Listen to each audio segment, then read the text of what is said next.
So today I'm interviewing James Valliant, kind of based off of his book, Creating Christ, and we got questions about that. You assert that Christianity was invented by Roman emperors as a way to pacify the Jews who were rebelling against Roman rule. I see merit to this argument, and then historically, the Roman Catholic Church, the way that came to be under the influence of Constantine, his conversion, how he conquered in the name of the cross, and the Catholic Church down through the Dark Ages, through crusades, inquisitions, and pogroms. You can see how it was used as an instrument of, Roman government, and then as it became its own entity, just like Catholicism. So there may be, an Orwellian plot to subdue the Jewish Revolution of the first century. Before we get into the merits of that, I'm going to kind of ask your background and then start to build the case for that. So would you mind telling our audience, I guess, what educational background or what brought you to studying the biblical literature of the New Testament? What's your background in that, and what led you on the journey to, I guess, develop this idea? If you would give an intro on that. Sure. For almost 18 years, I was a public prosecutor, a deputy district attorney here in California. And so my educational background for that was a Juris Doctorate, as you might imagine. Before that, I studied at New York University, history and philosophy. And I have a degree in philosophy from NYU, magna cum laude. But my interest in this began even before that. I was raised in a Christian family, not a terribly religious family, but from early childhood, I was very interested in the religion that my parents casually took me to church to study, and they took me to Sunday school. But I got into it, and I got into it in a way that I think just sort of disturbed my parents. I was far more religious than they were about it. They were primarily taking me there for the moral instruction. They didn't much buy into the church authority or the metaphysics of it, and all the religious falderall. So, but he'll grow out of it, they thought, and I think that I did grow out of it. But because I had been so interested, I read and I read and I read, and I kept reading voluminously on this. So it has mostly been my extracurricular avocation, if you will, to study this material, but I've been studying it in depth since I was a teenager.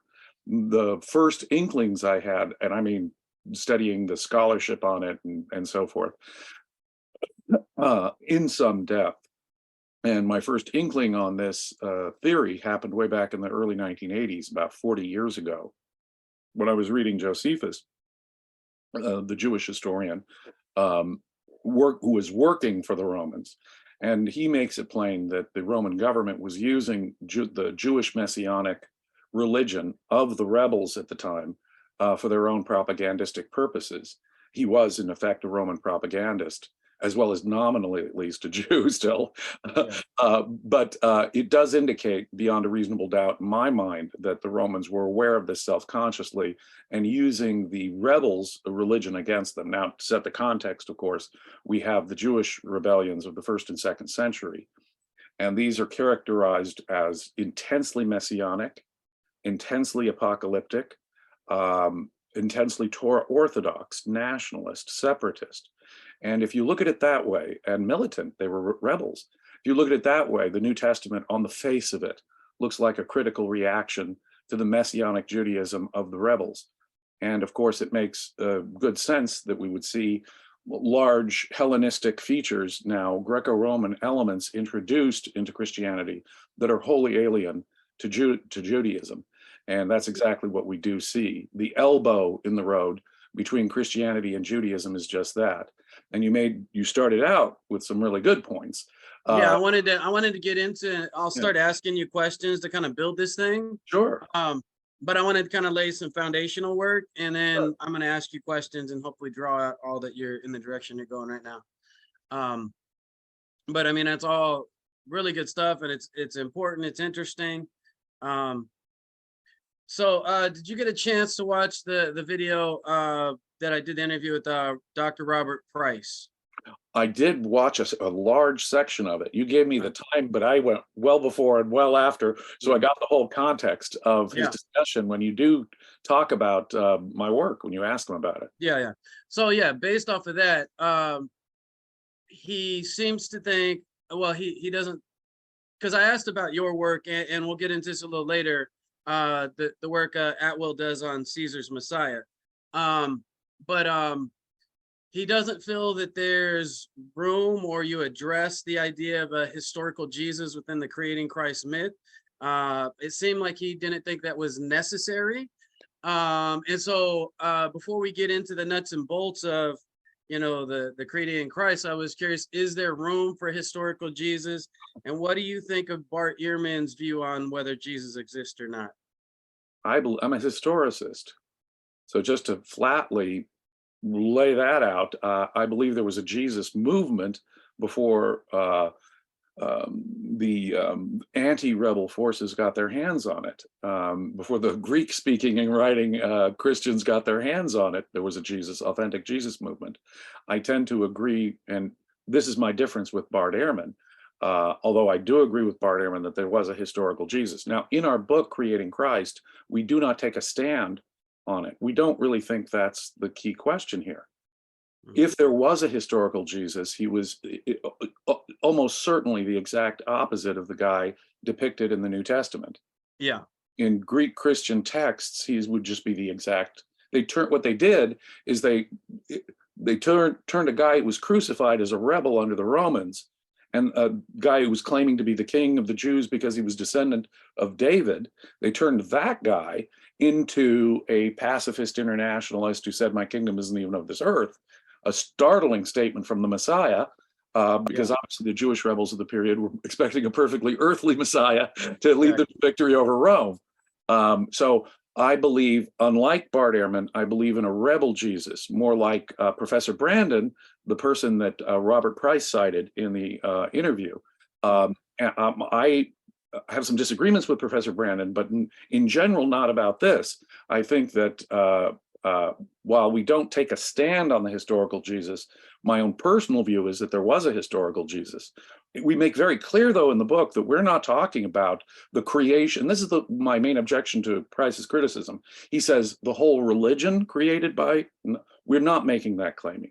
We're not making the claim that there was no authentic Jesus movement before our Greek Pauline Christians got their hands on it. Our theory is perfectly consistent with that. We just didn't even want to enter into that debate. My own personal view is that that's exactly what happened. And in fact, it becomes a stronger argument for our case of Roman provenance. How could a rebel have been turned upside down, inside out, and on his head, except intentionally? Now, so I'm a historicist like Bart Ehrman in the sense that I don't regard Christian texts as historically reliable. Indeed, I had a conversation with Bart Ehrman. There was a podcast.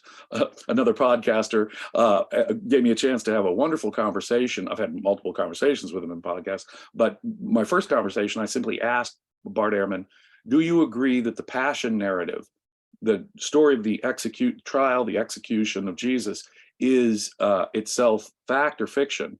Because it looks to me like distinctly political parable. The betrayal of Judas, the conviction by the Sanhedrin, Pilate in all four Gospels saying he's innocent, the crowd in all four Gospels demanding Jesus's execution. In the Gospel of Mark, he has the crowd announcing in unison, apparently, his blood is on us and on our children. Anti-Semitism is grounded in this story of the Gospels, and this is clearly political parable in my view. If the Romans killed Jesus, it was because they believed him to be a political threat. If Jesus was anything like the dude in the Gospels, they would have given him a soapbox. They wouldn't have executed him. Pay your taxes, peace, turn the other cheek, go the extra mile for the Romans. So not only does the wider context suggest it, but the parable suggests it, and Bart Ehrman perfectly agreed with me. He agreed that the Passion narrative is fiction, and it was fiction designed to exonerate the Romans, in effect, and blame the Jews for the death of Jesus, as it systematically does in a parable-like fashion. So if we understand that the bone structure of all four Gospels, passion narrative, what they share, the Jews are responsible, in effect, they're saying in a heavy-handed way, three Yeah. times the crowd demands, and poor Pilate, I wash my hands of this in almost a cartoonish fashion. If we believe that the passion narrative is fiction, like Bart Ehrman and I agree, and if we agree that it's political parable, then I don't think that it's sufficient to say that the Jesus story was not altered significantly, and altered significantly for political reasons, if that makes sense. It does, and we'll get into that more, and I think there's definitely a lot of merit to that. So you saw Josephus as a propagandist, essentially, for the Roman government. The early followers, you characterize them as militant rebels. Dr. Price thinks that the reference, though, by Josephus was added later, where he references James, the brother of Jesus, the one they call Christ or whatever. He feels like that was added by Eusebius. Well, there are two passages which mention Jesus in Josephus's Antiquities. One is a reference to the execution of James, the brother of Jesus, the so-called Christ, which is one reference in Josephus. And then there's the famous testimonium where he discusses Jesus. Now, most scholars believe that that testimonium section has been altered. They don't believe it was created from scratch, although some do. It's a very small minority position that Price holds, that the entire testimonium was invented by later Christians. The majority view of scholars, and when they have good reason to believe this, is that we have an original reference to Jesus, but that it was enhanced by later Christians. And that's the position we take in creating Christ. Okay. The James reference is almost universally regarded as authentic, although a couple of scholars, and I do mean just a couple of fringe cranks really, dismiss the whole James thing as an interpolation. I would cite Richard Carrier on this, but Richard Carrier is a mythicist who needs every reference of Josephus to be gone for his mythicism. So, and I think his agenda is controlling his warped view of that passage. And I debated Richard Carrier on this very point, the James passage, earlier in a previous podcast. But that again, Carrier's position is a really ultra small minority. Josephus appears to have mentioned Jesus, and he appears to have mentioned John the Baptist, James, and from what I can tell, Jesus, but not in a negative fashion, which is a really interesting thing. John the Baptist and James, for example, passages which are almost universally regarded to be authentic to Josephus, still whitewash those characters. Messianic Jews in the pre-war era, figures that Josephus would normally be very critical of. These crazy madmen rebels, these innovators. Of course, they were probably the most ultra-conservative Jewish faction of the time, the rebels. They were Orthodox nationalist separatists. And for us to consider them as some innovators like Josephus is saying. But no, it goes beyond that. Josephus, forget the mentions of Jesus. Josephus says that Vespasian is the Messiah of prophecy. The emperor Vespasian is the Messiah of prophecy. Furthermore, when he describes the siege of Jerusalem, he actually describes an army fighting in the clouds. He says, as crazy as this sounds, believe it or not, folks, that was seen at the siege of Jerusalem in 70 AD, there was seen armies fighting in the clouds. Well, that's a clear reference to Daniel and the Son of Man prophecy from the prophet Daniel, which is a messianic prophecy. So he's saying that the fulfillment of the messianic prophecy has occurred. He's using Hebrew scripture to establish his point that a Roman emperor is the true Jewish Messiah and that the Jewish rebels got it all backwards. In fact, back it up. When Josephus goes over to the Roman side, he says he has prophetic dreams and a vision that tell him that God has gone over to the Roman side. He's still a good Jew. He believes in the one true God, but that God, our Jewish God, has gone over to the Roman side, which is really quite an extraordinary claim. Yeah. And besides, in choosing Josephus, a Jewish scholar, as their chief author for their war, he wrote the Jewish War, the Flavians' chief propaganda device telling the story of how they defeated the Jews in the first Jewish war. Why did you choose a Jew? No, the Romans are using Jewish religion on purpose for their own propagandistic purposes. But this, of course, would be typical of the Romans. Yeah. It's adapted every religion of the ancient Eastern Mediterranean. They've got Persian Mithra, they've got Egyptian gods like Isis and Serapis, temples of them in Rome. Of course, the Greek religion they completely adopted, or the great mother of the Phrygians. So nearly every one of the Eastern Mediterranean religions, even their enemy Parthian religion, was adopted and transformed by the Romans into their own thing, if you will. There's a Roman version of each of those cults. And so it would be a lacuna if there was no Roman version of Judaism, or Messianic Judaism in particular, given the context of the 1st and 2nd centuries. Yeah, it makes a lot of sense. Well, yeah, when they did, because I know when they did take over, they'd allow the religion to stay versus just kicking it out, and then, yeah, essentially rewrite it in their own way. Well, I want to kind of backtrack for a second. Can you characterize the Judaism of the 1st century? How much did the Hasmonean revolt, the Hanukkah miracle, lead to the Roman conquest of Judea, and then the rise of Judaism in the Second Temple? Well, I guess the 1st century period there, because Jews believe that Messiah would come to liberate them from Roman rule. How much of this played into the cultural matrix of Judaism in the 1st century? Well, you hit it right on the head. The cultural corruption of Hellenism, well, after the conquests of Alexander the Great, obviously, Greek ideas are being now spread throughout the world that Alexander has conquered, so that the last dynasty of Egyptian pharaohs is Macedonian, and they've introduced Greek culture, and now Egyptian culture is a blend of Greek and Egyptian culture. The same is going on in Syria. The same is going on throughout the world of Alexander's conquests. The most resistant group, culturally speaking, to any Greek influence were the Jews.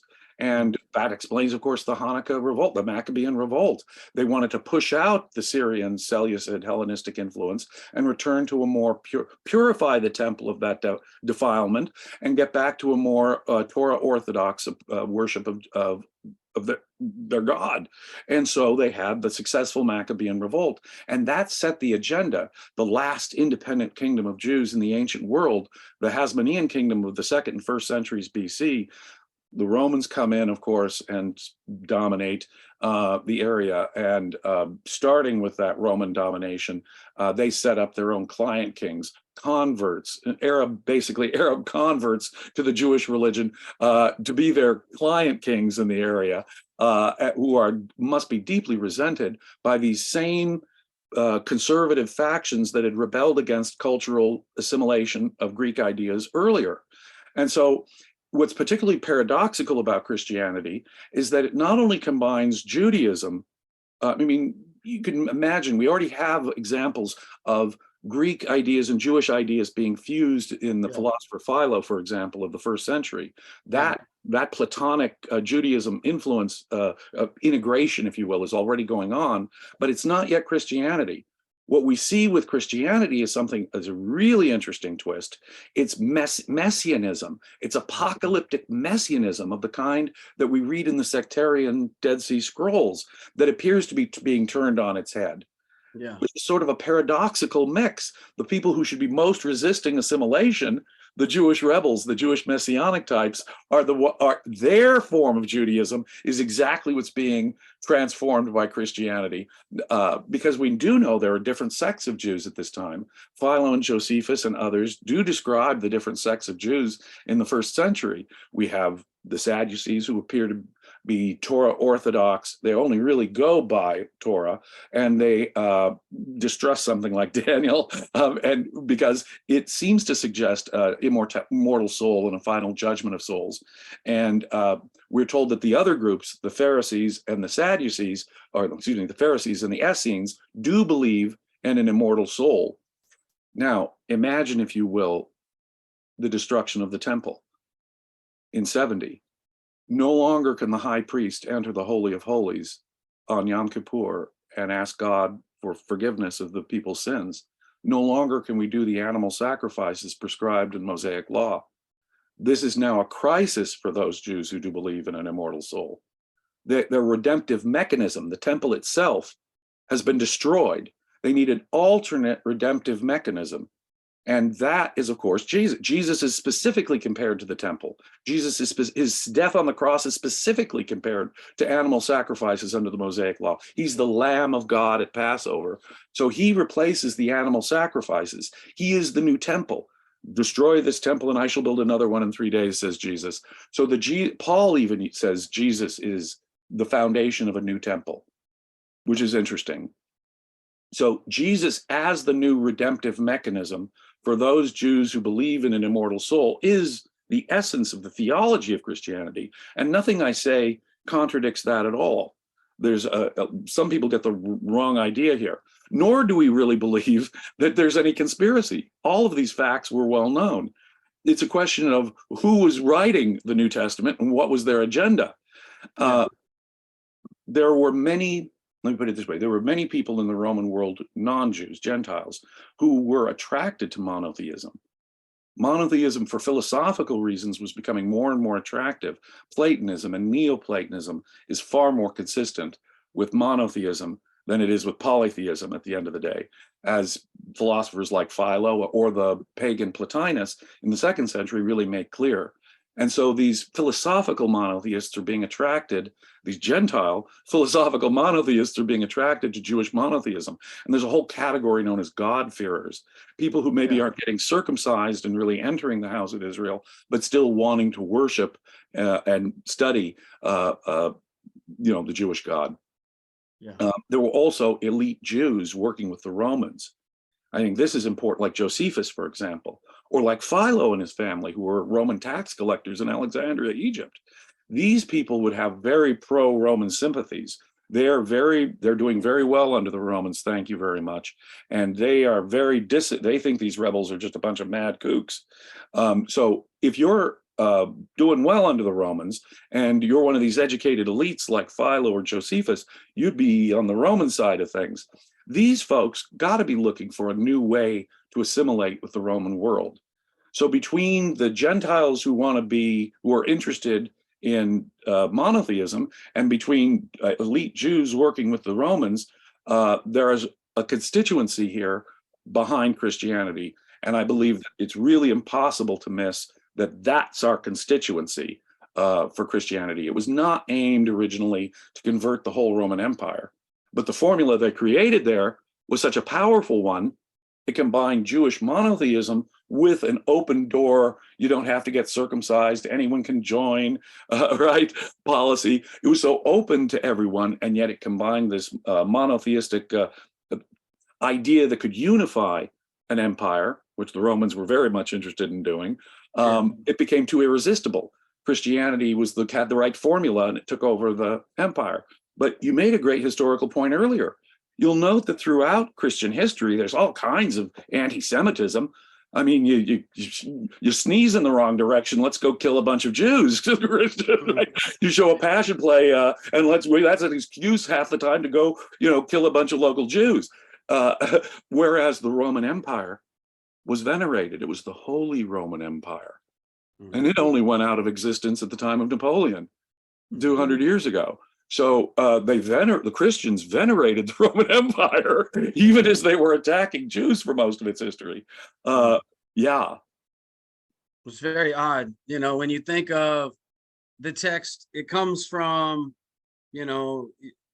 Israel and the Middle East. It's Jewish by nature, and then the book becomes, at least the New Testament becomes about Roman, like ideas. It fits very in with the Roman culture. They idolize Rome, and definitely anti-Jewish, very anti-Jewish. And increasingly anti-Semitic. The original documents are increasingly ferocious in their anti-Semitism, as far as I can tell. But from the outset, it was anti-Jewish nationalism. It was anti-Jewish separatism. It was anti-Torah. It was Torah critical. Paul is beginning to peel off, we don't have to worry about kosher diet or circumcision. And more than that, we're worshiping a God man. And more than that, we're drinking his blood. We're drinking blood. Now, under normal Torah sensibilities, that's anathema in the extreme, or a human God-man. Now, previous Jewish conceptions of the Messiah might believe that he was a special guy. There might be miracles. Moses and David, I mean, there were miracles associated with things they did, but he's a man, he's not God. The Messiah being identified as God, as Christian literature increasingly does, first they suggest he's God. Jesus can forgive sins. He's born of a virgin, that kind of thing to tell us, oh yeah, he is God. But by the time you get to the Gospel of John, it is absolutely plain Jesus is God, or form of God. He was the Word, he was with God and was there at the creation, and a pre-existent being that you can almost identify with God. And also by the time you get to John, the Jews and Judas were simply possessed by the devil. That's how anti-Semitic we're getting by the time of John. Quite striking. Okay, so you mentioned like the messianism of the Dead Sea Scrolls. I guess, what do you make of the Zealots and the Zechariah, the Essenes? They were essentially separatists at Qumran. How that their views may have influenced the historical Jesus, James's community, and in contrast, what do you make of the Roman provenance of the New Testament? Like, where are things you can see an anti-Jewish sentiment that kind of goes against those kind of messianic ideals? Well, the entire conception of Messiah is a revolutionary one in the Greek Christian texts. It's not anything like what you read about in the Dead Sea Scrolls, for example.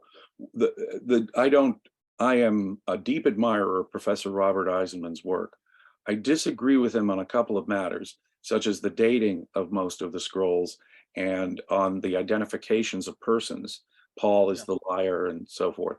But he makes a devastating point that I think is hard to argue against. The very language and poetic imagery of the Dead Sea Scrolls sectarians is picked up in the New Testament by Paul's very language.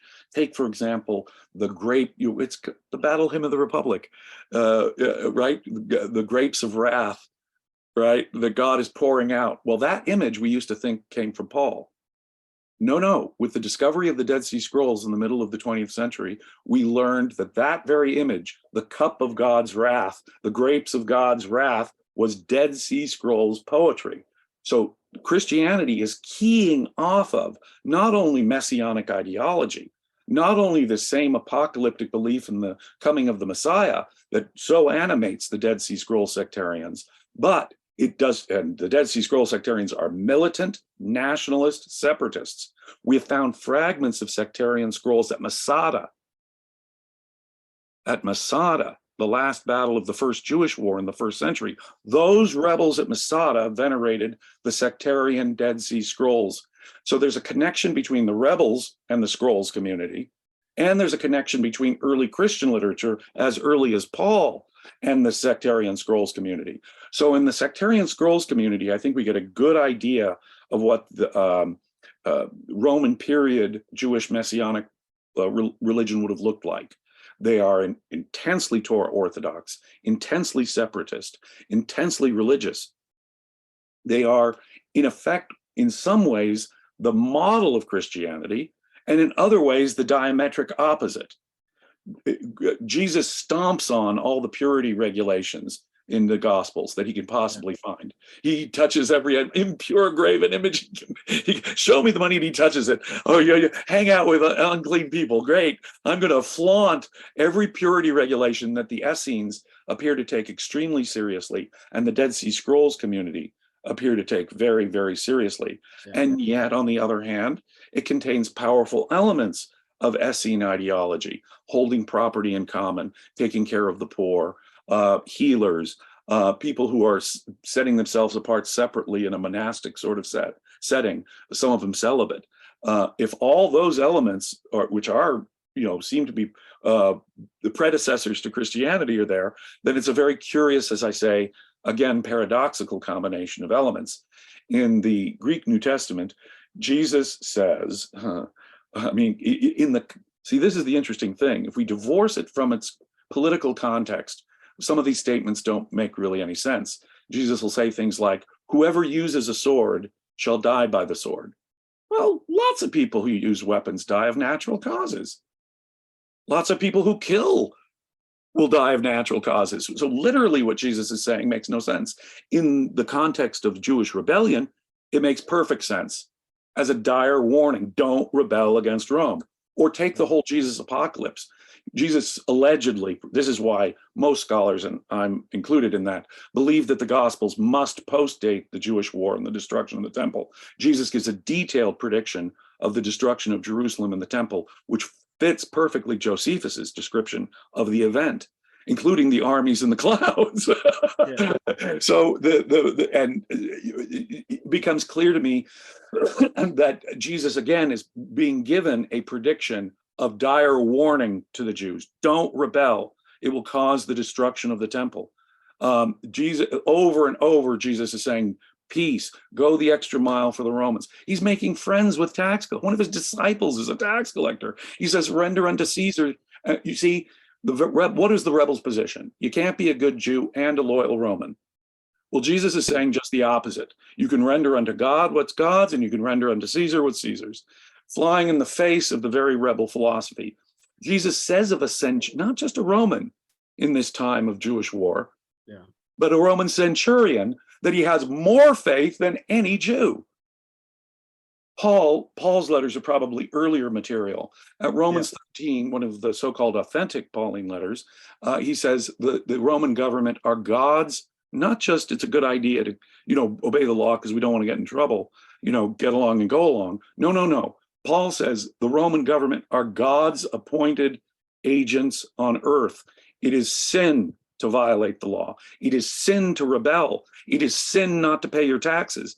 We don't just pay our taxes to the Romans to get along with the Romans. No, as practical advice or something. No. We pay because God orders us to. I think we have a very shallow and simplistic view of both Jews and Romans of the period. They had a wide variety of viewpoints. There was a spectrum of Jewish opinion at the time, and there was a spectrum of Roman opinion at the time. So, for example, criticism of Romans that you might find in the Gospels is perfectly consistent with criticism that the Romans issued against themselves. People are familiar, for example, with Suetonius's biography, 2nd century biography of the first 12 Caesars. He's highly critical of Caligula and Nero, and all those nasty stories we hear about these madmen emperors come from pagan Romans. And what's funny too is that a lot of the critical stuff about Herod that we read in the Gospel, well, how could this be? The Herods are pro-Rome. Well, no, Josephus is critical of the Herodian rule. He gives Herod the Great a grisly death because he's a sinner. So Romans could criticize the Herods, who were their client kings, right? And they could criticize their own emperors. And within the Jewish community, you had that same sort of interplay. But nonetheless, if you were to tell me, wait a minute, there's this really cataclysmic conflict, a series of conflicts between Jews and the Roman Empire in the 1st and 2nd centuries. All of our sources, both Jewish and pagan, say it was Messianic prophecies that motivated this rebellion. Josephus, Yohanan ben Zakkai, Suetonius, Tacitus, they're all agreed pretty much on this point. And if that's the case, then could it be an accident or a mere coincidence that Christianity emerged at exactly this time and was predicated on the Messianic version of the religion, only it turned it on its head into a pro-peace version with all these Greco-Roman religious elements like man-God and so forth? It's a form of Neoplatonism taken to the extreme, Christianity. It's not just Jewish Platonism like in Philo, it's highly Roman propagandized political Greco-Roman philosophy layered up paradoxically onto the most messianic version of it. Does that make sense? It does. So, within the early Christian movement, there were Nazarene and Ebionites, and they tend to be the Ebionites rejected Paul's message totally. The Nazarenes, I think they embraced it a little bit, and they were what they call Jewish Christians who kind of stayed within Judaism. And then, you have other branches of Christianity that kind of break off. I You saw a want to know what the statement more from, authentic Jewish Christian Jesus movement before the Romans got their hands on it looked like? It's the Ebionites. They call yeah, themselves the poor, which seems to be code language that goes all the way back to the Dead Sea Scrolls sectarians. And so, yeah, that's why, in fact, it's the existence of things like the Ebionites that convinces me there was a authentic Jesus movement. And that authentic yeah, Jesus movement, look, it's plain that Jesus was Torah orthodox, whatever the Gospels say. The Gospels are simply trying to prove that Paul was right in his debate among the Jesus movement. We read in Paul's letters, specifically in the book of Galatians, Paul has a fierce argument with the existing Jesus movement over circumcision and eating with Gentiles. And that fierce argument, does Paul say, oh, remember what Jesus said? No. He says, I got it from no man. I got it. Paul says, I got this message from my own revelation. And Jesus's brother and best friend disagree with me about it. mm-hmm. This clearly suggests that Paul is the creator of the anti-Torah stuff in Christianity, and that the original Jesus movement was at least Torah orthodox. And because why would you, like, this is the standard Christian explanation. Well, James and Cephas went back to Jewish ways after the Jesus of the Gospels had criticized Torah. Why would James and Cephas have such a fierce argument? They would have said, okay, yeah, you and your Gentile mission can do that. After all, Jesus had given us the green light. But no, Paul never cites Jesus. He could have won the argument just by quoting one of those famous, Jesus in the gospel says, nothing you put into your body is impure or defiles. It's what comes out of your body. So he's attacking the whole of kosher diet. Yeah. He's attacking the whole purity regime. And so under Mosaic law, the historical Jesus could not have credibly said that. Yeah. Jesus and his first followers were Torah orthodox, and there was a movement of original Jesus followers, I think, and the Ebionites demonstrate that, I think, and among other things. I do believe there's a historical Jesus for other reasons, largely Bart Ehrman's reasons. Paul, the first, quote, Christian writer, does believe in a historical Jesus. Josephus mentions him in the 1st century. I think we have plenty of evidence. More than that, why would you invent a simple fact like dude crucified under Pilate? Yeah. Unless there's a reason to believe that would be invented. I'm going with a dude was crucified under Pilate. Yeah. But if he was crucified for being a credible heir to David and therefore a political threat to the Romans. Yeah. Yeah. Well, so you went where I was going to go with my question. And it was about, well, I saw a church father statement that said the Ebionites were a branch of Essenes, so that was kind of where that is. But my question was about the schism between Paul and the community of James and Peter, which I see situated with the Ebionites, and then Paul's writings, the Hellenistic influence message that becomes more part of the Gentiles and Rome. How do you see, like within the text, what do you see that speaks to that narrative that says, one, Paul is, in contradiction to, I guess, the Ebionite or the earlier Jewish Christian message? Well, the whole thrust, in my view, there are two basic thrusts to Paul's work. One is we can admit Gentiles without them being circumcised or complying with kosher diet. They can become full members of the house of Israel, total Jews, and they don't have to be circumcised. They don't have to comply with kosher diet. The specifics of Mosaic law need not apply to them. Wow. Wow. The other thing, which is, if you think about it all by itself, a remarkable thing, the inclusion of Gentiles. But more than that, at least the later Pauline works, and some might argue that it's the pseudo-Pauline works of later Christians that begin to say, well, it has nothing to do with being good or bad at all, but simply faith in Jesus. So we can chuck the entire Torah, in effect. I mean, there's morality in there in Paul, don't be sexually licentious, don't be greedy, help the poor. So there's a lot of moral advice there, but that moral advice doesn't really seem to be it seemed to be pretty vaguely based on Torah. And we can see that Christians quickly abandon any strict Torah observance. They're using graven images to symbolically depict God and Jesus. They're using, they completely reject the Hebrew calendar. You have to ask yourself, why they just simply adopt the Roman calendar and all this Roman symbolism? One of the other things that we point out in Creating Christ is that the earliest Christian symbols are pagan symbols, graven images, and adopted from these Flavian emperors who claimed to be the true Jewish messiahs and had a Jewish propagandist making that case for them. The only emperors who used that very symbol were emperors who fought Jewish wars. Titus and Hadrian. So when you look at it that way, and in the earliest catacombs, the very same symbols, anchors and fish, are used in preference to crosses, mind you. Now, there is textual grounds for this. Jesus's followers were fishermen. We're told, I'll make you fishers of men and so forth. And of course, there's the famous, name game with Jesus's titles spelling out ichthys, fish in Greek. There is that, but it seems to be grounded in pagan ideology, or at least a blend of, say, the Jonah story. Jonah was 3 days in a large fish. Jonah was resisting God's call to go talk to the Ninevehs, right? And so the sign of Jonah is mentioned in Christian literature. So 3 days in the fish is Jesus's 3 days before his resurrection and so forth. That connection. So, but there may have already been among Jewish messianics a connection between Jonah and Jesus. But I could go on infinitely long, and I'm sure you don't have time with this, in terms of the specific textual materials that show both a bleed through of rebel ideas, but mostly turning those on its head to say the exact opposite.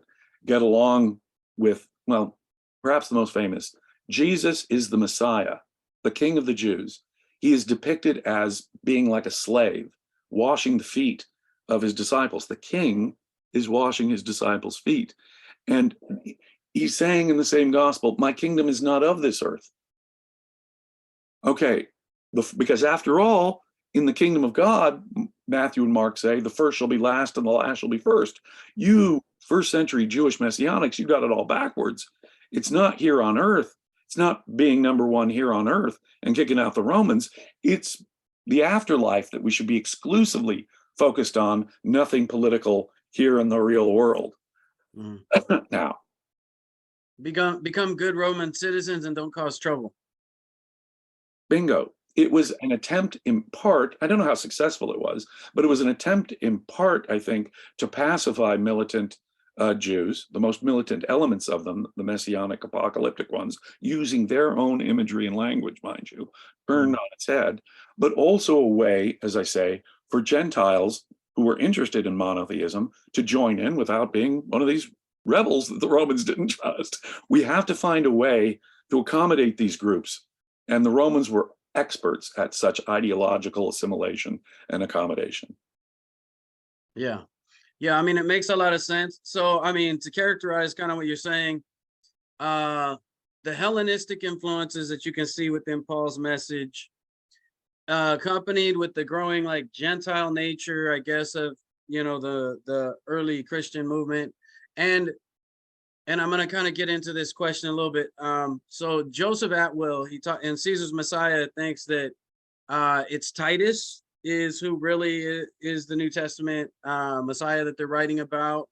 But I would say it seems that you're just saying it was kind of a general influence on the message to make them passive. Well, how would you respond, I guess, to Atwill's view and characterize kind of where your view is? I have substantial agreement with some of what he says and substantial disagreement with what he says.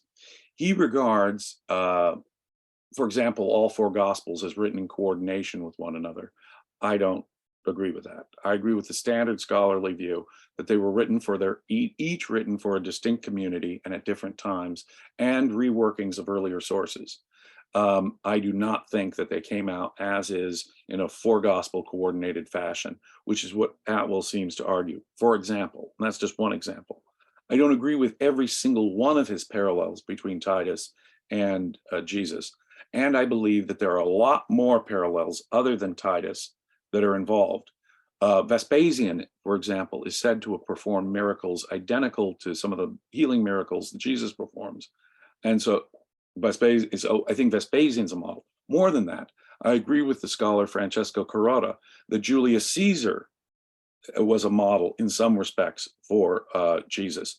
I believe with Dennis MacDonald that Greek literature, Homer and Euripides, was used. Now that would really be paradoxical for Jewish rebels, right? Jewish Messianics to be integrating Euripides and Homer into their work. I agree with Professor Robin Faith Walsh that the Gospels and the New Testament generally appear to have been written by Greco-Roman elites. But I don't necessarily think that the Gospels themselves were a government project of the Romans. I think their source material was. I think that a lot of there were times when the Roman government gave it the green light because they thought it was perfect for their ends. And then there were other times when they distrusted it. Within the Flavian movement, for example, the emperors Vespasian and Titus had a large group of elite Jews working around them. Men like Josephus, people like the nephews of the philosopher Philo were working with the Flavians. So Philo's family, Josephus himself, highly educated, elite Jews we're told the Emperor Titus almost married the Herodian princess Berenike. He was that close with these Jewish elites, and he was claimed to be the Messiah, the Jewish Messiah. And he enters Jerusalem at the age of 30, fulfilling Jesus's destruction prophecy at the same age Jesus does. He descends from Galilee, just like Jesus descends from Galilee. And there are many other, he camps out on the Mount of Olives, just like Jesus camps out at the Mount of Olives. Now, there may be other reasons for some of that. The rebel movement of Judas the Galilean seems to have started and at least associated with Galilee. He's called Judas the Galilean, for example. The Mount of Olives also has messianic associations that predate Christianity. So some of this may not directly come from Titus, but it fits with Titus, if that makes sense. And Titus is beloved as an altruistic, he stripped his apartments of all their wealth, we're told by Suetonius, to help the poor, just like Jesus tells the rich young man to sell his possessions and help the poor. Josephus is down with ideas like that. He loves the Essenes' collective ownership of property and they're taking care of the poor, even though Josephus was probably a pretty rich guy himself working for the Romans. Yeah. But nonetheless, the ideas of the New Testament don't stand out of standard Roman ideas at the time. For example, we can see in the famous nativity story in Luke, the angels come at the birth of Jesus and say, declare peace on earth, goodwill toward men. A very famous line from Luke's beautiful story of the birth of Jesus. Well, on Roman coins jingling in everybody's pockets in the first century, you can see Pax Orbis Terrarum, peace on earth, Roman propaganda, or Concordia, Harmonia, peace on earth, goodwill toward men, Concordia, Harmonia, or even Clementia, mercy, on Roman coins. So, or Eternus, spes, hope. You can see ideas that are repeatedly featured in the New Testament actually minted on Roman coins, which no one doubts is Roman propaganda. Yeah. And what another interesting thing is that in one of Paul's authentic letters, for example, some of Paul's letters are recognized as pseudo-epigrapha. They claim to be written by Paul, but probably were not written by Paul. But the so-called authentic letters of Paul, one of them is Philippians, and he boasts about his connections with the Praetorian Guard. He says, I have got such access to everyone in the Imperial Guard, none of them haven't heard of the message of Jesus. In the same letter, he says, and greetings from Caesar's household. Oh, wow. In the same letter, he appears to be mentioning Epaphroditus and Clement, who are important Roman figures during the Flavian administration. In the last chapter of Romans, he says, greet my kinsmen Herodian and in the house and say hi to the household of Aristobulus. Those sound like royal Herodian names. And when you read the tradition in Acts, it's Roman governors who are constantly saving, or Roman administrators who are constantly saving Paul as some Torah Orthodox Jewish crowd is out to get Paul. Because Paul is trying to say, out the door with Torah. You can imagine he's got a group of Orthodox Jews following him saying, you're no real Jew. And so that's what Acts presents. Acts presents us with a story of Roman officials intervening to protect Paul from Torah Orthodox Jewish crowds. And that makes a lot of sense historically, too, even if I don't regard Acts as a historically accurate document. The tradition about Paul is that he was a Roman citizen. He was given a trial before Herod Agrippa II and his sister Berenike, and then he was sent to Rome. Well, not every Roman citizen even gets that kind of treatment. And it seemed they sent, in the book of Acts, the Romans sent out a whole cohort of the army to protect Paul from the Jewish plot to kill him. Yeah, compelling evidence. Okay, yeah. I mean, so what do you think happened to the Ebionites or the Torah Orthodox, the original followers? I mean, I would contend that, like, Constantine, the Council of Nicaea, the Edict of Milan, as it becomes, part of the Roman government, they do kind of go on a violent path of subduing wiping out other groups. Heretics ruthlessly. Yeah. Is, I think, the nicest way I have of putting it. Once the Christians take over, and the point is, it's so hand in glove, isn't it? The Roman government could so easily, it's so pro-Roman, Christianity is so pro-Roman that the Roman government could easily step into that shoe when it becomes popular. But in the 2nd and 3rd centuries, there was a variety of Christianities. It's hard to even pin down something and call it Christianity in the 2nd and 3rd centuries. You've got Gnostics, you've got Proto-Arians, you've got Marcionites, you've got the different communities of the different Gospels, for example. So you've got Christianity spreading out and doing its own thing in various places in the Roman Empire. When it becomes the official, and by the 3rd century, they're clearly a political constituency. It's only then that they start having conflicts with other religious groups like the Sol Invictus people, when they become a real political constituency. And you've got, we know of large numbers of Christians in the Roman army by the end of the 2nd century under Aurelius, which is a remarkable fact. But by the end of the 3rd century, they're a total political constituency that Constantine is using and using them to his political advantage. And so while we're told he only converts on his deathbed, in the famous legend, he certainly legalizes it, calls the council, empowers these Christians to call a Council of Nicaea, create a uniform Christianity. And so in short order, when the Constantine dynasty makes it the official religion of the empire, we need one uniform code, and every variant is going to be stamped out ruthlessly. It is a miracle that Rabbinic Judaism survived itself, but the reason why it survived it was the form of Judaism least like Christianity. In an ironic twist, they're very special people. That's where we come from. We understand that. But they are politically not so threatening as these Messianic types. See, your Ebionites. See, and I don't believe it was fully stamped out, though. I think that hardcore militant Messianic Judaism found further future expressions. Islam regards Jesus as a prophet. Islam is highly militant and ultra orthodox about certain things like graven images, about not eating pigs, and so, wow, it seems as though a variant of our rebels did survive. A variant of our Jesus movement did sort of continue to influence things. So while you're absolutely right, when the Constantines take over the empire, they enforce an orthodoxy, and they're going to wipe out Pelagians who believe in free will, Gnostics who have these crazy ideas. They're going to discourage Arianism, although that's going to be a hard one to stamp out. But nonetheless, there's still, I think, forms of it that go underground and still pop up in later forms, if that makes sense. And I would cite Islam as one of them.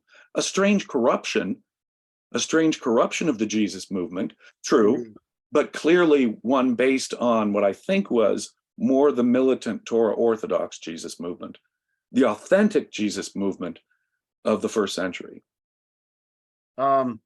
Yeah, you're probably onto something there. No, the Ebionites, so into the 8th century, Ebionites still kind of existed. And from my research into the birth of Islam and their view of who Jesus was, it was the Ebionites who influenced their view of who Jesus was as a man and a prophet. Yes, So sir. I don't know if you've done any research in that, but no, it's actually not my there field from of what I understand. expertise. It's not my field of expertise, but I certainly have read enough to believe that that is Yeah. a strong hypothesis, my friend. Yeah. The connections are I've talked to Muslims who agreed with that as well. So well, the connections are too many to ignore, really. yeah. So yeah, quite interesting. Yeah, some very good points. I really appreciate you taking the time to do this interview with me today. I think one of the things that people have to realize, and Christians, obviously, there's been a tremendous amount of, since the Enlightenment, the Christian world has become more humane, if I can just make a general point here. And certainly after the Holocaust, there was a lot of well-earned Christian guilt. And I think that in recent years, in recent centuries even, Christians have realized the disconnect between their religion and authentic Judaism. And so they've been attempting to re-Judaize their religion. And so, well, let's look at Hollywood. You look at the Jesus stories, they take out all this stuff that blames the Jews from their Passion narrative. You remember when Mel Gibson did his film, The Passion, when he included his blood is on us, rabbis went crazy. And so he refused to translate, it was in Aramaic, and he would English subtitles. So he still has them saying it in Aramaic. He just doesn't, the subtitle, his blood is on us and on our children. So Christians, the ones in the 60s and 70s completely toned down the anti-Semitism of the gospel stories in their movies. Mel Gibson kind of restored it a little bit, which is very, very interesting. But the fact of the matter is, no matter how Christians slice it, Christianity bears the same relation to authentic Judaism that, say, Taco Bell does to authentic Mexican food. Does that make sense? That's a good point. It makes a good point. Sorry, I laughed, but yes. No, but does that kind of make sense? I mean, Taco Bell's for a foreign taste, so it's sort of like a form of it for a foreign taste accommodated to their foreign palate and all blanded out and standardized for mass consumption. Makes perfect sense. Yeah. Yeah. So, but that was my final thought. Okay, yeah, no, I know appreciate your audience is interested in the relationship between Judaism and Christianity, and that's sort of the way I'd summarize it. Yeah. Yeah, I mean, the original followers, like you pointed out, the Ebionites, they were Jewish. They stayed Jewish. Paul's message definitely had that Hellenistic thing. And whether the government directly influenced or indirectly influenced, it was influenced by Roman thoughts and became something different. So yeah, and I appreciate that summary. So the degree of the Roman government's actual influence varied, I think, from administration to administration. I think it's hard to deny that, for example, we see a literary renaissance and an era of toleration of Christianity, which claims to have been persecuted by the Romans under several emperors, starting with Vespasian and Titus, Hadrian. Then there were other emperors like Domitian, who was a Flavian, by the way, who turned on the Christian elements within the Roman court. We hear stories of Domitian executing his own cousin for adopting Jewish ways. And this guy's name is Clemens, Titus Flavius Clemens. And tradition has it that his wife's tomb, the catacombs of Domitilla, are the oldest physical evidence of Christianity we have. There may be an etch mark, mind you, some graffito in Pompeii, but it's controversial. The real clear evidence we have, first physical evidence of Christianity, is in the oldest of the Roman catacombs, which is identified both as an Imperial Flavian site and a Christian site with the same symbols, the anchor and the fish. Well said. Yeah, thank you. I really Sure. appreciate it. And maybe we can do this again sometime, but I appreciate you I've making. enjoyed this a lot. Let's do it again if we can. Yeah, sounds good. All right. Well, thank you very much, and enjoy the rest of your day, and I hope you feel better. You too. Take care.